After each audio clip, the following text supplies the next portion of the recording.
all this, don't forget there's always help from above. God is our helper and ever-present help all the time in our times of need. This has been self-care tips on how to retain your mental health.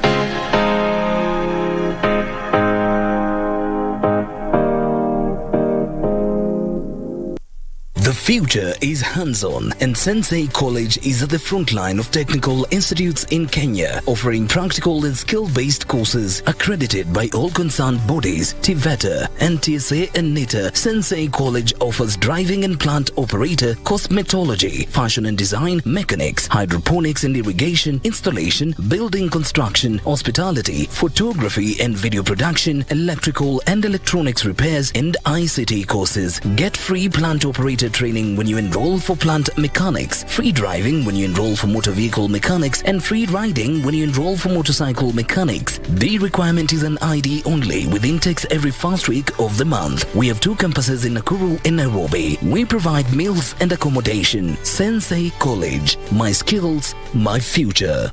Candace, what's that? I brought you a small bonus. Bonus for what? You got us 299 family dinners, 64 kisses on the cheek, 12 road trips to see grandma, 42 jokes from daddy, 49 laughs from mommy. In over 60 years of dealing with numbers, we've learned that the numbers that matter the most to you are the ones that matter the most to us. NCBA Bank. Go for it.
This is Sunday Express on KBC Channel 1. Quick question. Being the 16th of July 2023, and a Sunday for that matter, did you attend Mass or church if you like?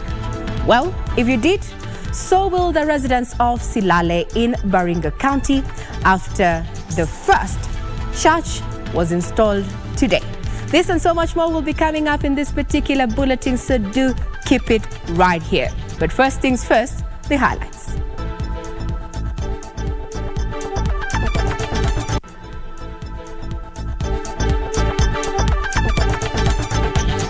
So wasituone kama sisi ni wajinga. Tumewasamea, lakini haiwezekani ati mtu akiwa pale nje ndiye anatoa pesa ya kuenda kulipa vijana kuvuruga serikali. You are not above the law, Interior Cabinet Secretary Professor Kithure Kindiki tells state officers both serving and retired. Deaths during demonstrations, Wiper leader Kalonzo Musyoka hints at a plan to sue police boss at the International Criminal Court.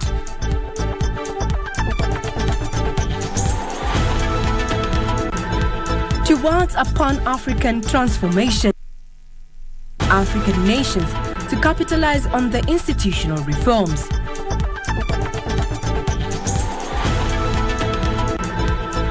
And Silale ward in bandit-prone Baringo County gets its first charge.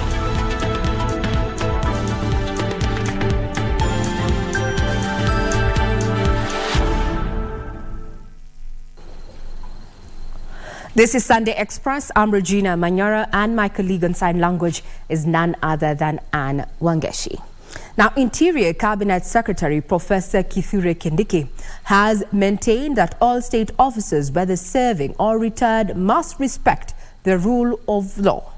Professor Kindiki says those in public office should be allowed to execute their mandate without resorting to blackmail, sabotage, and other means meant to derail their work.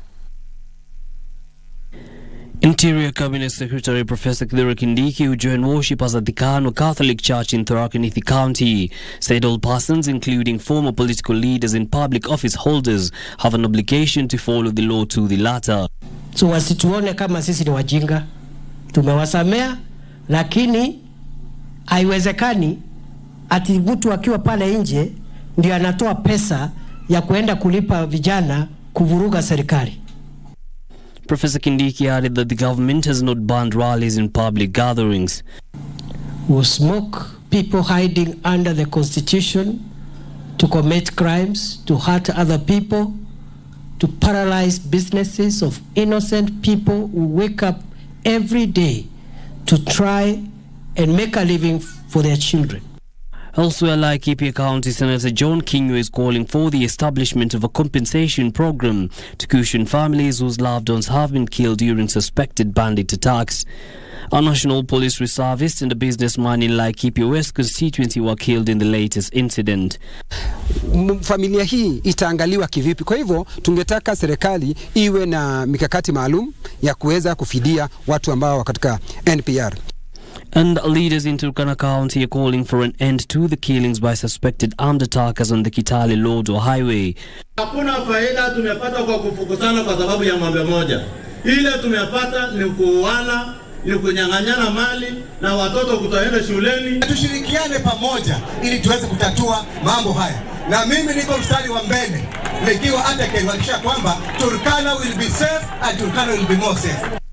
The leaders spoke during the burial of the late Ann Ikai, who died after the lorry she was travelling in was shorted several times. 2 people who survived the attack are still nursing injuries. Yusuf Far reporting for Sunday Express.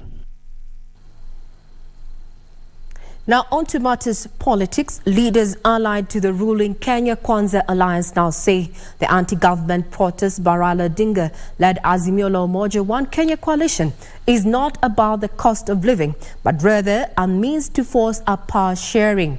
Now the leaders who gathered at the African Independent Pentecostal Church of Africa in Nairobi's Bahati Estate said the only way to lower the cost of living is to subsidize it. But as Giverson Minor reports, Raila Odinga's allies maintain that picketing is a constitutional right. The Kenya Kwanza leaders on Sunday continue to castigate the opposition over the violence that characterized their demos across the country. At AIPCA church service in Bahati, Nairobi, President William Ruto's call for stoppage of the demos was backed by Nairobi Governor Johnson Sakaja and his counterparts from Nyandarua and Laikipia. That cycle of maandamano will end. Ile mnogopa itafanyika Wednesday, haitafanyika. Ile mnogopa itafanyika Thursday, haitafanyika.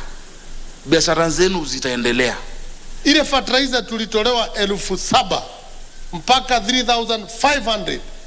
And that is the only formula to bring the prices of goods down. Uharibu vitu yetu si kusema ya kwamba ati bei ya uga itapungua kwa sababu ya kuharibu mali. Ile itafanya ni itashagia kuongezea bei kwa sababu wale bado wataitishwa ushuru wa kutengeneza zile mali itakuwa imeharibiwa ni sisi. The Kenya Kwanza leaders accused the opposition of using the cost of living as a tool to push their political agenda.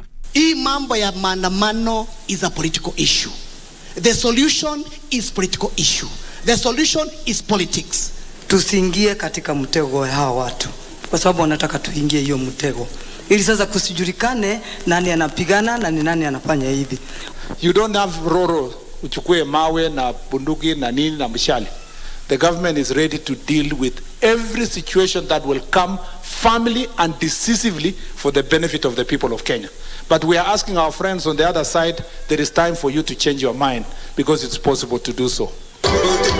In West Pokot County, Kenya Kwanza allied leaders call for punishment of those causing chaos. Yule hata kama alikuwa ni mtoto ya maskini yenye baba yake haijulikani na nani haijulikani, wako na haki ya kutengeneza serikali. The Clergy Association also expressed concerns over the anarchy witnessed in the demos. We are not going to allow this country to go to an extent where it can be destroyed or where it can be handed over to the hands of the army. We are not going that way. However, speaking in Makueni County, Azimio Senator Daniel Manzo said the right to protest is protected in the Constitution. You remember when Honorable Raila Odinga got sworn as the people's president, the police did not interfere with them and nobody died. We will not allow you to kill our people. We will not allow you to maim our people. We will not allow you to steal, to vandalize all what we have. The just highway was built the other day, our pride. You just brought it down. So this will not be allowed. Giverson Minor for Sunday Express.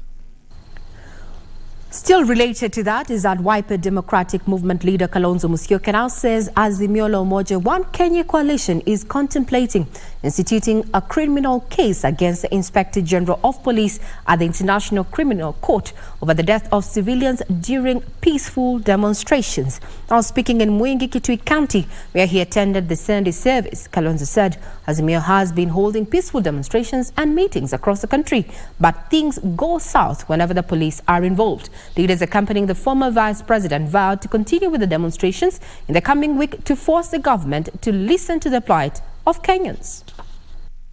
There is a higher court which sits at The Hague, and the rules of engagement are very clear. The person or persons bearing the highest responsibility, yani yule mwenye mamlaka, ikiwa ni juu ya timu ya polisi ambao wanaua wananchi kwa kupiga risasi kama swara, yule ambaye ametoa hiyo amri ndiye atakuwa held responsible, and of course individual responsibility as well. Amefunga masikio, tukiongea asikii, wananchi wakilia asikii.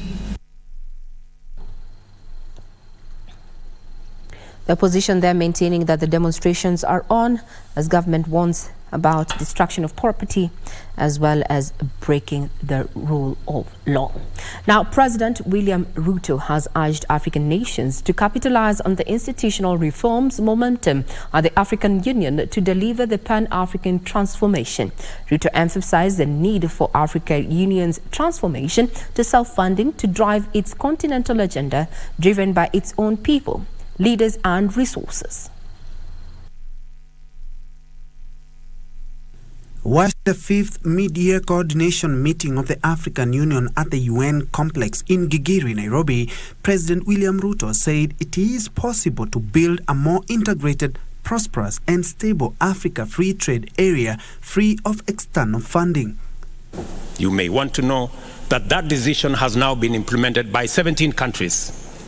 We need to persuade all our other brothers and sisters in the other countries to come on board so that we can do the responsible thing and fund our own organization. Similarly, it is time to free up the Africa Union from structural and organizational constraints, including duplication and other inefficiencies, thereby facilitating it to be effective on a greater scale. The head of state pointed out that the African Continental Free Trade Area will be the world's largest free trade area with 54 countries if all nations committed to the cause. The free trade area is projected to lift 30 million people out of extreme poverty and boost incomes by 7% or US dollars 450 billion by 2035. Leaders present, who included Africa Union Chairperson Ismail Gwele of Djibouti and African Union Commission Chairperson Moussa Faki, emphasized continental peace and regional integration.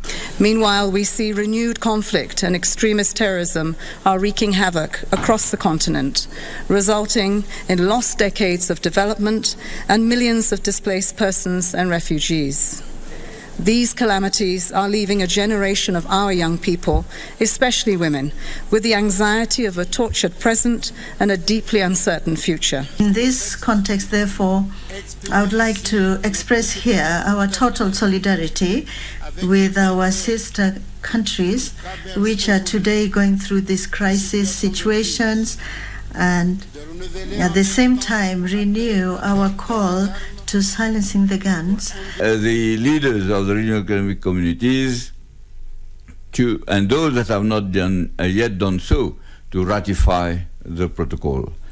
We need to get out of this flagrant contradiction that is to have AFCFTA and also not to have the freedom of movement and goods. The summit was a call to member states to align their work and coordinate the implementation of the continental integration agenda, as well as assessing the status of continental integration and coordinate efforts to accelerate the integration process.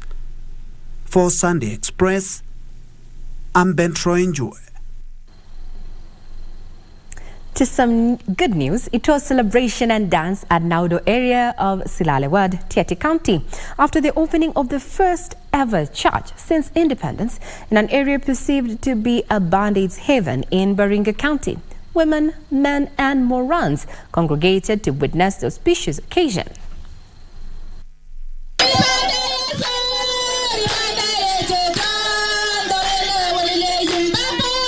The locals could not hide their joy as they mingled, singing worship songs as leaders and the clergy laid the first cornerstone towards construction of the church. Through Christian Impact Mission led by Bishop Titus Masika, said the presence of the church will help the residents embrace change and abandon retrogressive cultures such as cattle rustling, female genital mutilation and early marriages. In our package of ministry, we have church. The next thing we have is mindset change. We develop curriculum to change the people's mindset. And that's why we take a lot of time to understand the thinking and the feeling and the values of a community. Silale is one of the underdeveloped wards in Tiaty with a high illiteracy level at 98%. Angalia tu, tumia majo. Ili thibitisho tosha ambao sasa serikali wasema waone. Thibitisho tosha kwamba watu wote wanavaa shanga bado wako na ile tamaduni ya zamani kwa sababu haujawahi kushishwa na maneno ya serikali. Ndio sasa tunasema tafadhali tuingie Silale, tuingie all corners, tuhakikishe kwamba hao watu wapata elimu, tuhakikishe kwamba this world is open na wajiunge na Wakenya wengine. Tumewajwa hapa kama watu wabana, watu yatima, kwa sababu hakuna serikali ametukaribia. Hakuna serikali ametukaribia. Ndio tukao watu wa msituni. Hakuna mwenye amekuja tuongelesha, hakuna mwenye ametufanyia maendeleo chochote. The locals stand up with their livestock which they auctioned to the leaders to raise funds to construct the church. Watu walikuwa wakisema Silale ni mbaya. Sio mbaya. Ni vile liwachwa kwa kaburi ya kusahau. Hii ni maajabu serikali ama kanisa hiche hapa. Hii sasa ni kama Silale wamefufuka kama vile Yesu alifufuka. Women who used to engage in brewing illicit liquor also transformed and surrendered their equipment at the church. The problem in Tiaty is enormous. The problem of insecurity in this region is enormous, and its history stretches far back many years, 100 years. We realize the greatest formula of breaking the circle of any culture is also to deal with children, so that they learn a new way of doing things and a new value system. Since independence, the entire Silale ward has never had a church, school, hospital or any other social amenities. In 1954, missionaries had introduced a church only for those who attended to be killed in what came to be known as Kolowa massacre. Since then, residents had believed that no good could come out of a church. Baringo County Governor Benjamin Cheboy and Tiaty Member of Parliament William Kamket said they are on a mission to rebrand Silale and Baringo through education and Christianity to facilitate development. It is our responsibility as a leadership of Baringo County to bring peace all over. And one of the ways of bringing peace is to ensure that the lifestyles of the people here change. We must completely move away from all the negative connotations ambazo tumewekea kama watu watiati.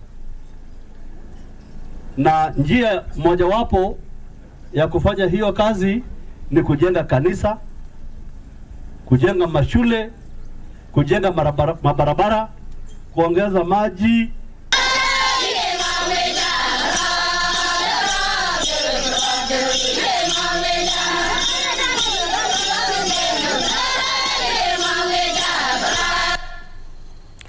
Indeed, the things that we take for granted, waking up and accessing a church that is within your locality. Now, residents of Silale can now worship in that particular church, and it is our hope that with the church, so will development and government presence be felt in the area. On that note, we take a quick breather. We'll be right back with more, including how we marked the World Snake Day today.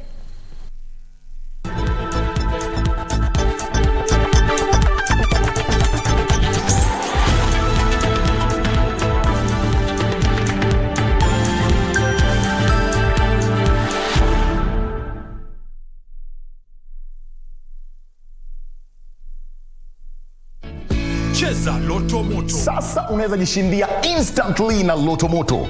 Dial *570# wakati wowote, siku yoyote ya wiki na mahali popote. Dial *570#. Kisha chagua moja kati ya games za Loto Moto. Weka stakes zako 50 shillings, 300, 500, 2,000 shillings. The bigger your stake, the greater or the bigger your prizes. Cheza mara kadhaa na kumbuka, cheza responsibly. 18 years and above. Cheza Loto Moto. Nikae chini. Nimekuambia ukae kwa kiti. Sasa ndio umesema nikae kwa kiti. Ulikuwa umesema kaa. Mimi hata usinipongeze.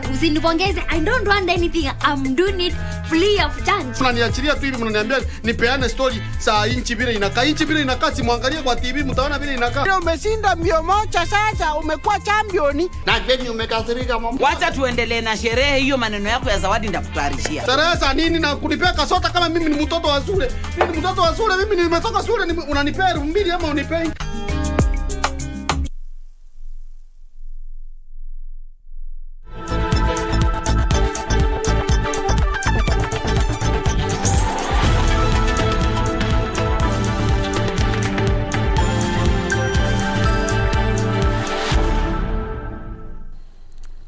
Good evening, you're still watching Sunday Express. Now, the government has called on Form 4 leavers who scored a mean grade of C+ in their Kenya Certificate of Secondary Education to apply for diploma courses in teachers training colleges, announcing the opening of the application portal. Education Cabinet Secretary Ezekiel Mashogo said 13,437 vacancies were up for grabs across the 32 public teachers training colleges. Now, 11,358 slots are available in the Diploma in Primary Teacher Education program and 2,081 in the Diploma in Early Childhood Teacher Education course. Those who meet the qualifications to send their application via the website that is at StudentsCorps.net before the deadline, which is on the 28th of July. He spoke at Kangaroo Boys High School in Embu County during the Manyara Constituency Education and Career Day. Najua kulikuwa na kikwazo bahari kwa sababu tulikuwa tunasema diploma apart from one getting a C. Again, there was what we call a cluster where they were required to get a C in mathematics, a C in English language, a C in one of the sciences, and a C in one of the social sciences. Lakini sasa hiyo kikwazo, the Presidential Working Party, which is likely to present its recommendations and report to His Excellency the President of the Republic of Kenya anytime from now, imesema as long as you have a C. Kwa hivyo watoto waapply kwenda hapo. Kuna wale wangependa kuwa walimu wa primary general subjects na kuna wale wanataka kufanya special education. Yote iko katika mtandao. We have 13,000 vacancies. This is a change from what was there before, kwa sababu ilikuwa lazima ungepata zile subjects, lakini tumeondoa zile subjects. Tuko na 32 colleges in the country, zile zimesimamiwa, zile za serikali, na zinachukua wale wangependa kujifunza kuwa walimu wa primary.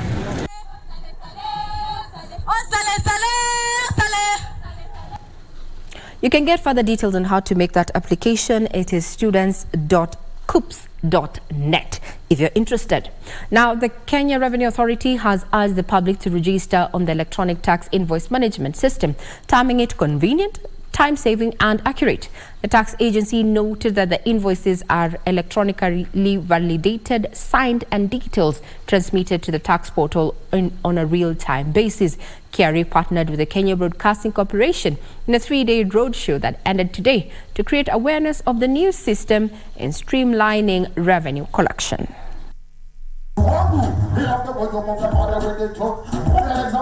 Kenya Revenue Authority KRA and Kenya Broadcasting Corporation intensified the ATMIS awareness roadshow within the city, its environs and nearby Kajiado County. Velma Miguta, KRA officer from the Electronic Tax Invoice Management System Operations Office, said the activation of the system was to create awareness of the software from the grassroots. She noted that lack of awareness to the system hampered the efficiency in streamlining revenue collection. Teams as a software is a free software that we will install either in your laptop, desktop, mobile phone or your tablet. All you need to do have any of these gadgets we've mentioned, then the installations will be done for free. If the invoices are not transmitted, it forces the taxpayer to actually key in the invoices one by one. So going forward, after we have rolled out the auto-population of the VAT return, the time, or rather the time spent on filing the return will be minimized. So we are going to have minimized time for filing the returns because we are going to roll out the auto-population of the VAT return. And again, we are also going to have faster processing of VAT refunds. KBC Assistant Branding Manager Alex Karega said informing the public on taxation matters will enhance compliance. Our main mandate was to sensitize Nairobians about the new platform, which is called eTIMS. This is a transition from the Kawaida ETR that people are used to. So we were targeting every VAT holders. These are small businesses, big businesses, as long as they do their returns. And the reception has been good. Let me say it's a new thing, but generally as a country we're moving to the digital world. So at times it's good to just let them know that as long as you want to be more efficient even in doing your business, you have to adapt some of the new things which are coming up. Nicholas Teres was one of the members of the public who registered on the new system. Ona ni njia rahisi sana, inapunguza hata laini kupanga laini kwa KRA office, na ni fastest unaweza fanya kutoka at your comfort of your house kuliko kwenda kupanga laini kwa KRA. The ETMIS awareness caravan made different stopovers, enlightening the public on the new system and doing registrations. The public was thrilled with performances from artists and goodies from the tax agency. Michael Mondiga for Sunday Express.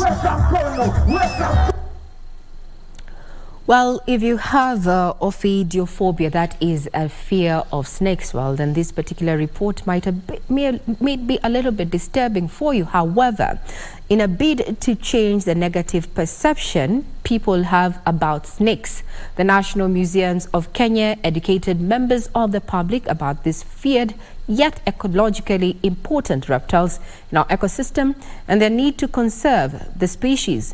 This was also observed on the World Snake Day that is marked on every 16th of July. Our reporter Alvin Kaunda with the details. These were the scenes of the Nairobi National Museum. Students, families and friends gathered on this special day to mark World Snake Day, which is observed on July 16th. Generally, we are trying to take that phobia and myths that people believe that snakes are dangerous. So we are trying to come up with a way that people can understand that snakes are friendly and they are helpful to the environment and also to us as human beings. Out of the 3,600 snake species in the world, only 600 are considered venomous. In Kenya, we have 140 species around there, or snakes, and it's only about 10%. We are talking about 10 to 15 species, around 20, that can cause death. So the rest have been judged, and already everybody believes they can kill you. All around the world, there are several myths and misconceptions regarding snakes, many of which are negative. According to researchers, snakes play a major role in the ecosystem as they can protect us from diseases such as hantavirus, a type of plague that rodents can carry. Some snake venoms are used as templates for medicines and can also be used to treat high blood pressure, heart failure, and heart attack. The World Snake Day serves as a gentle reminder to take a closer look at the human-snake conflict and educate people about the role snakes play in the planet's biodiversity. For years, snakes have been perceived to be very dangerous animals. For example, when a person betrays you, he or she is regarded to be a snake. The 2023 World Snake Day aims to change the negative perception that people have for the snake species. Reporting for KBC Channel 1, I'm Alvin Kaunda. Well, you can bet I would not be the one actually doing that piece to camera there, as Alvin has a snake on his shoulders there. So, well, it's good to know, but I think I also suffer of phobia, which is serious fear for snakes. But it's good to know that they are required within our ecosystem. Now, members of the society have been asked not to abandon children who have been born with a disability. Speaking at the Mercy Home of the Poor in Kithioko, Machakos County, during a baptismal ceremony of 3 children adopted at the home, Reverend Father Peter of Machakos Diocese said such children need love and a caring family. The home, run by Catholic nun Sister Mary Musembi, takes care of unknown abandoned people suffering from memory loss. It was a rare occasion at the Mercy Servants of the Poor home in Kithioko, Machakos County. Today, 3 children were being baptized. The children joined 20 other members of the family of the unknown, all of whom suffer from memory loss. Nawahimiza wale ambao wako na watoto wawatunze, usimtupe mtoto, mtunze na uombe Mungu aweze kukujalia. Emmanuel, na kubatiza kwa jina la Baba na la Mwana na la Roho Mtakatifu. The infants being baptized today were abandoned at the Kenyatta National Hospital by their guardians. Sister Musembi has now undertaken the process of giving them names and a religion. So far, we have now 22, but there are 25. We have lost 1. 2 have reunited with their families. And on this day, well-wishers from a lay Catholic organization, St. Vincent de Paul Society, St. Veronica Catholic Church Conference, were here adopting the 3 infants as godparents. They call for more well-wishers to come out and support the home that lacks key infrastructural facilities. Can this home have electricity? We are informed that they've applied for it, but it's taken years. Would request and appeal to the requisite authorities to ensure that this home has that supply. The day ended with more celebrations. Tilio Marco for Sunday Express.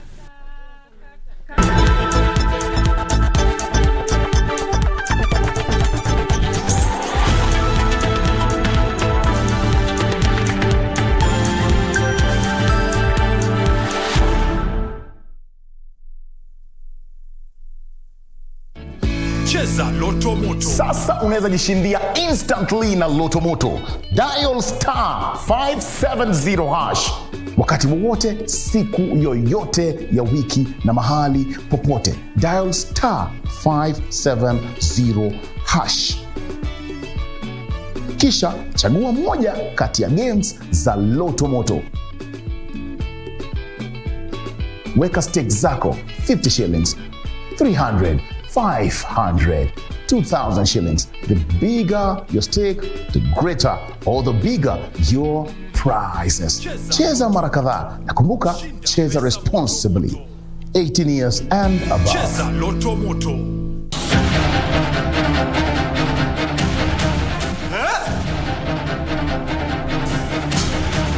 제보요. 뭐가 잘 안 풀려, 강 사장? 죄도 안 풀려. 아니, 꼬여가기만 하네.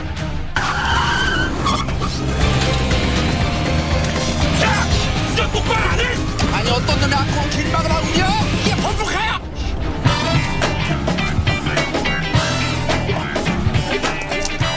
저 스타포트 뭐야?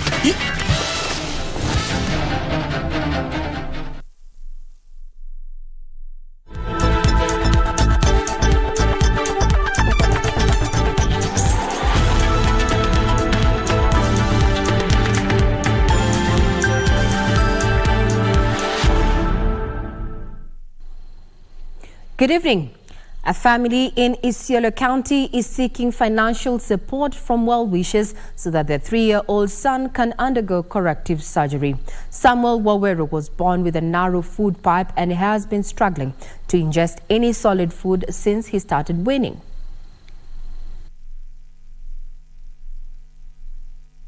Margaret Wangeshi and her 3-year-old Samuel Wawero have been in and out of various hospitals in Isiolo County and its environs. Alianza kugonjeka akiwa na miezi 7. Ndiye alianza kugonjeka, tukadimitiwa General mara 3, ndio tukarudi tukaenda Meru, tukaona daktari anaitwa Mashira, ndio kamhudumia, kamweka tube kwa sababu alikuwa nakula anatapika akikula na mdomo yake. Doctors who attended to Samuel at the Isiolo Referral Hospital, Mary Teaching and Referral Hospital, and the Kira Mission Hospital have prescribed corrective surgery. Mwezi wa pili tulikuwa tumeandimitiwa Kedwa, ndio sasa daktari venye alimuona, daktari akasema anafaa kufanywa operation. Sasa tupigwe picha sababu ile picha itafuatiliwa tena, hawezi pigwa picha na ile awefanywa operation na ile apigwe picha ingine. Margaret and her son have been relying on the goodwill of neighbors. Sasa mimi ningeomba, mimi sina uwezo wa kumpigisha picha, sina uwezo wote, naomba msamaria mwema mwenye ataona hii aki anisaidie hata apigwe picha. Donations can be sent via M-Pesa to mobile number 0724-095-599, 0724-095-599, under the name Margaret Wangeshi. Jacqueline Masharia for Sunday Express. Further details are available on our website. Now, Brian Dongo's life is nothing short of a miracle. After a transplant on one of his kidneys, when his kidneys failed, his family lost hope. But his mother, Ruth Njeri, was so determined to ensure her son gets well. Her efforts to seek treatment in India were again met with devastating news after Brian was diagnosed with serious liver disease. Here is Brian's story as narrated by Marie Yambo by his mother, Ruth Njeri. Ruth Njeri runs Rujo's Tender Care in Kasarani area, Nairobi. Hi, how are you? An agency that helps Kenyans seeking medical care in India find the right doctors. Together with her business partner Joseph, the two started the agency after the frustrations they experienced while seeking medical care for their children in India. We are able to explain to them what they need to do, the procedure they need to do in order for them to go to India. In 2014, Brian's health was failing. After several tests, he was diagnosed with kidney failure. But the doctor was like, your son, HB is at 3 instead of the 12, the normal 12. Your son, calcium is 0. By then he had become so lazy, walking was an issue. For him even to put on shoes, he could just sit down and put on his school shoes. Several dialysis sessions only seemed to worsen his health, and so the family opted for a kidney transplant. Finding a donor was not easy, but luckily, Brian's father was a match. It's like he's a newborn. He's really eating very well. He looks very strong. Because now when he had kidney failure, he was restricted to fruits. He was restricted to drinking water.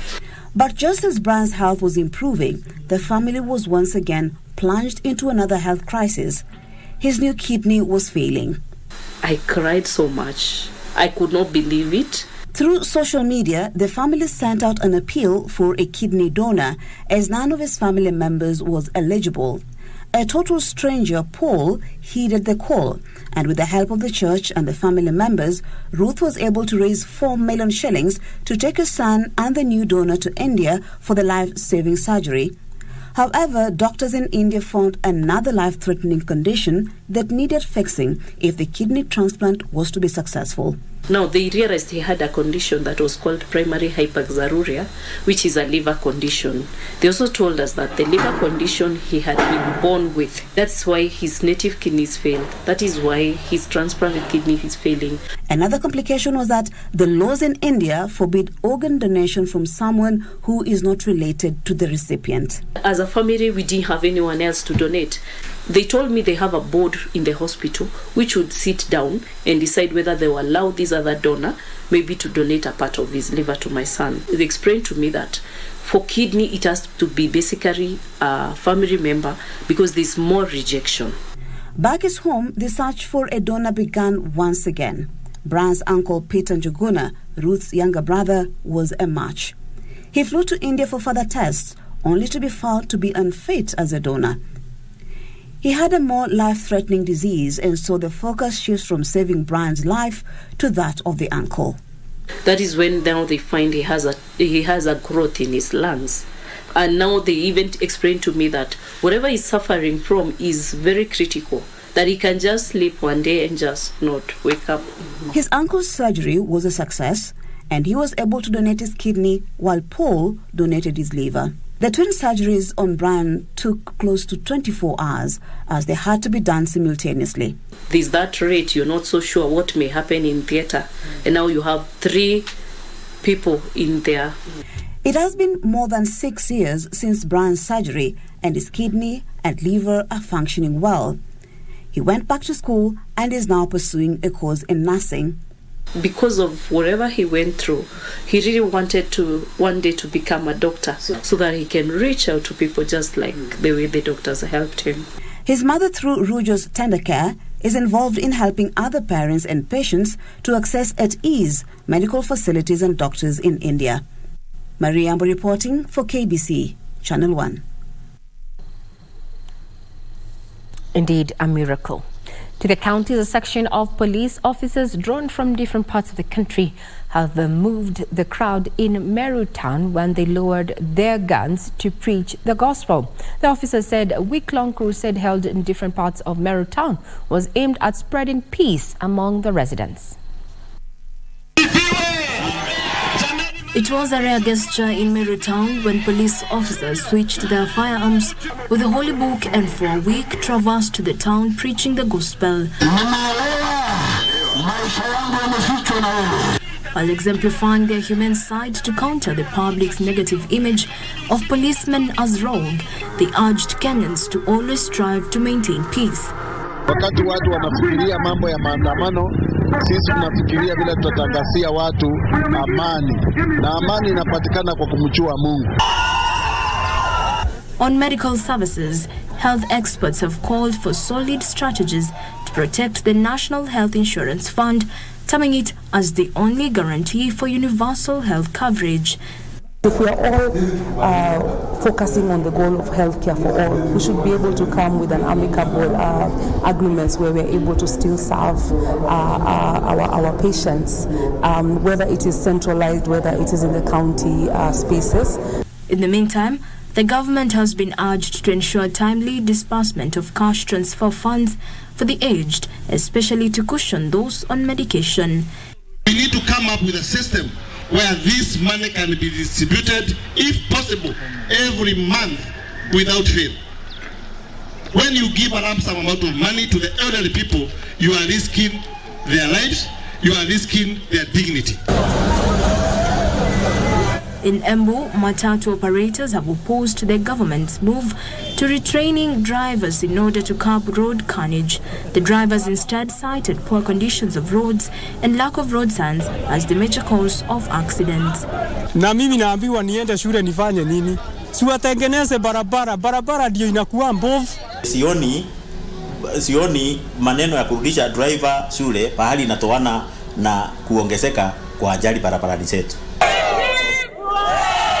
Finally, Kenyans have been called upon to regularly go for medical checkups to ascertain their health status in order to secure timely intervention should a terminal illness be diagnosed. Health stakeholders attending a forum organized by Texas Medical Center stressed the importance of early diagnosis and provision of affordable quality treatment. We are here to tell the public that it's possible to get treated for cancer and stay a healthy life, and also to screen the general public for diagnosis. Wakenya ningewaambia wajitokeze na wakuje wapimwe ukiwa na free screening, ama pia kwa hospitali mtu anaweza enda kwa hospitali na aende afanyiwe screening. Na ndipo ajijue mapema atibiwe. Jacqueline Masharia for Sunday Express. Well, that puts a cap on our local news, but coming up next is an update on what happened at Wimbledon with none other than Bernard Okung. So do keep it right here.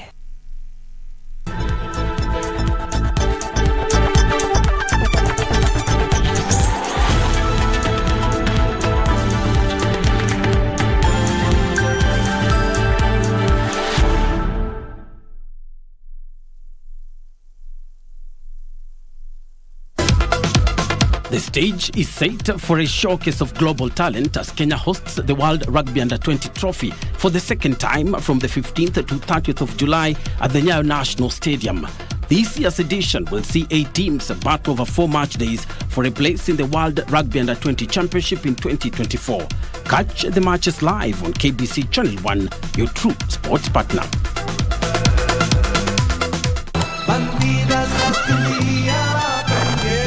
From this, and there are so many. What is going on here, Amparo?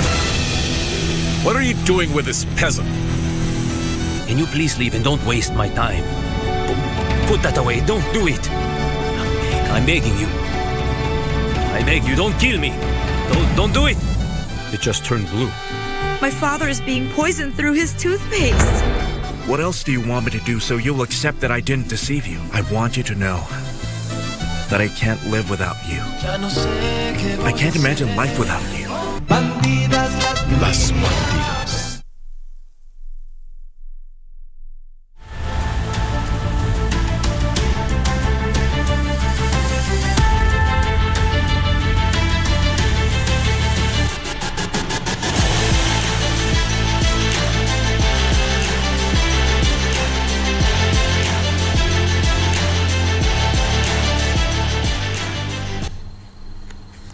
Indeed, time for sports and a very good evening. Welcome to Sunday Express Sports. I'm Bernard Okung. When we begin with the latest from the ongoing school games, where defending champions Moi High School Mbiruri retained the Embu County Boys Football title after defeating former champions St. Paul's Kevote 1-0 in a closely contested final played at the University of Embu grounds. In the girls category, Kangaroo Girls were crowned champions after humbling Archangels Kanyueri 4-3 in post-match penalties after barren draw in regular time. Two-time champions Moi High School Mbiruri lifted their third county title with a hard-fought 1-0 win over perennial nemesis St. Paul's Kevote.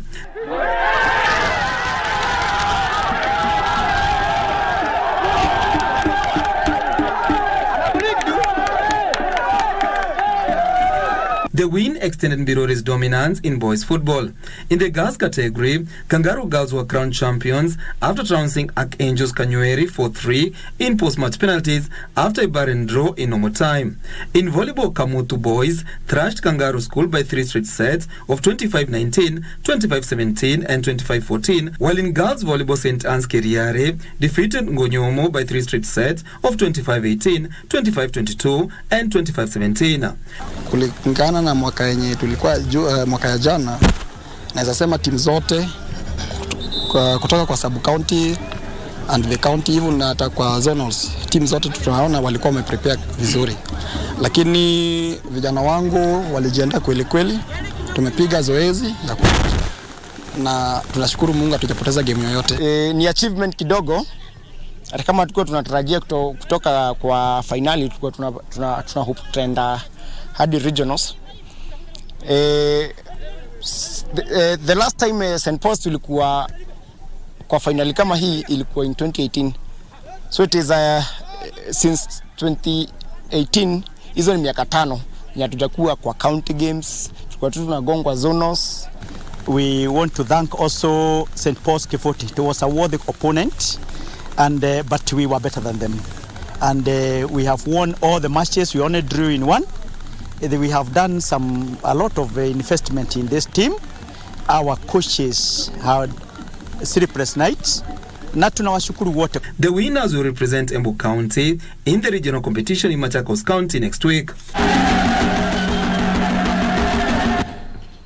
And to athletics now, where Kenya's Lilian Kasait finished second in the women's 3,000 meters at the 8th meet of the 2023 Diamond League in Silesia, Poland. Ethiopia's Haile Freweni won the race after clocking 8 minutes at 26.61 seconds, while compatriot Haile Lemlem settled for third position in 8 minutes at 29.43 seconds.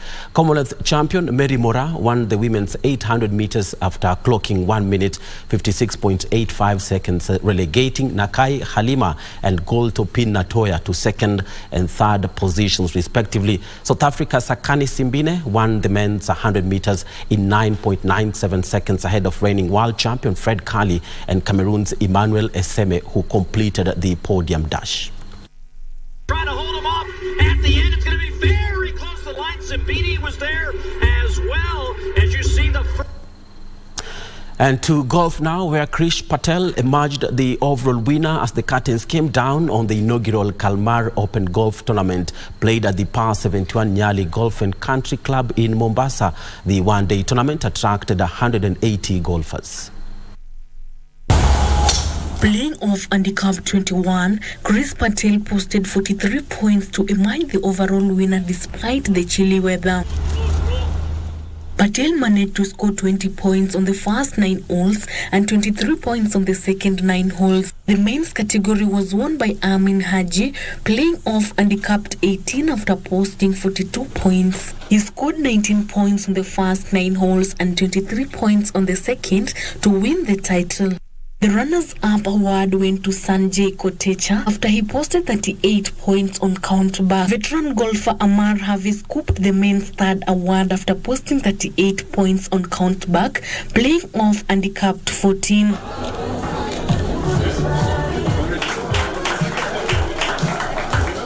Joyce Masai won the ladies' title after posting 40 points, playing off handicap 14 and scoring 17 points on the first 9 holes and 23 points on the second 9 holes. The one-day tournament attracted 180 golfers.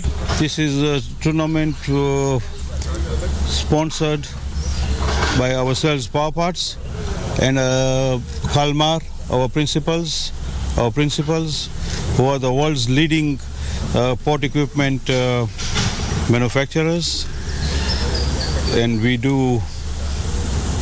are agents here at Kenya, Uganda, Tanzania, Djibouti, Eritrea, Zanzibar, and we do market their equipments here.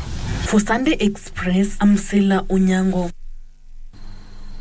And to some rally news now, where WRC driver Oi Tanak is upbeat ahead of his home rally in Estonia next week after a long break following last month's WRC Safari Rally in Kenya. Currently, the Estonian occupies a 4th place in the WRC driver's stable and will first steal for position from Kaliro Vanpera, who scored his maiden WRC victory on the event in 2021 before repeating that success last year. Rally Estonia starts on Thursday, July 20th and runs to Sunday, July 23rd, and will be live on KBC Channel 1. Remember, KBC Channel 1 will also bring you live all the remaining 5 rounds of the WRC Rally. And now to Zimbabwe, where Zimbabwe is one of the top-ranked cricket nations in Africa and recently hosted the World Cup qualifiers that paved the way for the Zimbabwe Afro T10 Championships next week. But did you know where cricket in Zimbabwe started? Have you heard of the mighty Takashinga Sports Club? Our reporter Daniel Mwendwa toured the mighty Takashinga Sports Club and compiled this report. 7 a.m. in the morning. KBC Channel 1 team made its entry into the club. A warm welcome by cricket director and former cricket player Hamilton Masakadza. The club was established in 1990 when Givamo Makoni and Stephen Magogo decided they wanted to start a cricket club. The two looked for a place to call home, and after a long search, Churchill High School offered their facilities. Part of the arrangement was that the club would be called Old Wistonians, but in 2001, the name was changed from Old Wistonians to Takashinga to identify themselves with the community. As a budding cricketer, you need somewhere to grow, and I think that's pretty much the same for every sport in general. You need somewhere where you can grow, somewhere you can establish yourself. So that's what Takashinga gave us. It gave us the transition from maybe junior cricket into senior level cricket. Takashinga basically means you own it. It was because we had gone through a lot, trying to, that one club that was proud to be black, and we needed a name that came from deep inside so that we would own something as black people. Hamilton also stated some of the challenges the club faced then and how he ended up being a cricket player. When Zimbabwe cricket came forward and introduced the game of cricket, they basically introduced it in a physical education lesson. My then coach, who I went through all the levels from junior level, he coached me.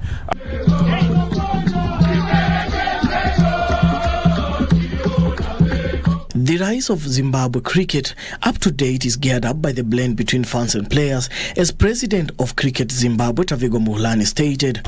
Neutral fans, they were there in the stands, supporting, singing and dancing. So they've been an integral part and the most important part of the game. Cricket in Zimbabwe suffered a crisis that lasted from 2003 to 2011, where player withdrawals such as the Black Armband protest by Andy Flower and Andrew Longa, along with a mass loss of players in 2004 due to a general strike, resulted in very poor performance by the national team. It was a little bit difficult after all the senior players left, and the board just made the which I believe was a correct decision to just step back from Test cricket for a little bit and to come back when all the young guys that had come in were a little bit more ready. I think you guys have been really brilliant in rallying behind us. I think you have really brought a lot of energy to us. At times, even if you don't know it's happening, but thank you all for your support. Presently, Zimbabwe is in the period of rebuilding itself as a domestic structure was restructured in 2009. We need Test cricket for us to have proper cricketers. We need Test cricket, and for associate members, like Kenya. That means in their domestic structure, there must be 4-day games. The longer version, 3-4-day games must be there. It is fun. It's our sport, especially Africans. There's so much raw talent in Africa that is just sitting idle. Get out there, get involved. The story of Takashinga Sports Club is not just a story, but an awareness to the Kenya Cricket Federation to invest more in grassroots sports to nurture young and growing talents. Reporting for KBC Channel 1 Sports from Takashinga in Zimbabwe, I'm Daniel Mwendwa. And over to tennis, where Carlos Alcaraz won the Wimbledon men's singles title for the first time by ending Novak Djokovic's recent dominance with a stunning victory. Spain's Alcaraz fought back from a Navista to win 1-6, 7-6, 6-1, 3-6, 6-4 against the defending champion. Now Djokovic was going for a 5th straight win, an 8th men's triumph and a 24th major, all record equaling feats. Now Alcaraz, who won his first Grand Slam title at the US Open last year, celebrated by falling flat on his face and kicking a ball into the crowd after taking his first match point. Alcaraz is the 3rd youngest man to win the Wimbledon title in the Open era, after 17-year-old Boris Becker in 1985 and 20-year-old Bjorn Borg in 1976.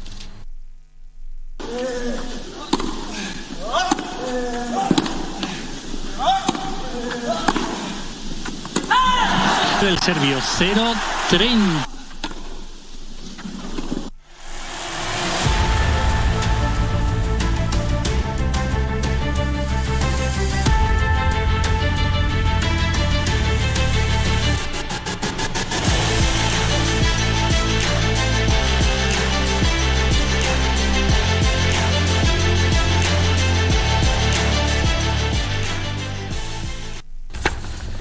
Well, you must say, Bernard, there, at least the underdog carried the day at Wimbledon, right? Yes, it's always interesting and really to be celebrated any time an underdog triumphs.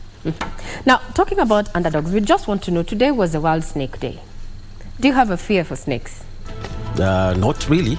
If I'll be led in the hands of an expert, I'll really follow the guidelines. I'll not be fearful. You'd not be fearful. How about you? So what fear do you have? Let's address Bernard. What fear do you have as we come to a close? What fear when it comes to animals and, you know, fears? The heights. You have a fear for heights? The heights and the water.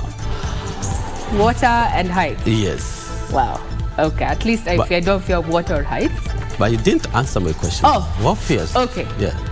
If I was told to pick sides between poultry, especially chicken, and a snake, I'd rather deal with a snake than actually deal with a chicken. I fear chicken. Maybe next time we'll know the reason why and how you develop the fear. Well, puts a cup on Master's Sunday Express. And be sure to log into our website, that is www.kbc.co.ke. I've been your host, Regina Manyara. And I'm Bernard Okumu, wishing you a lovely night.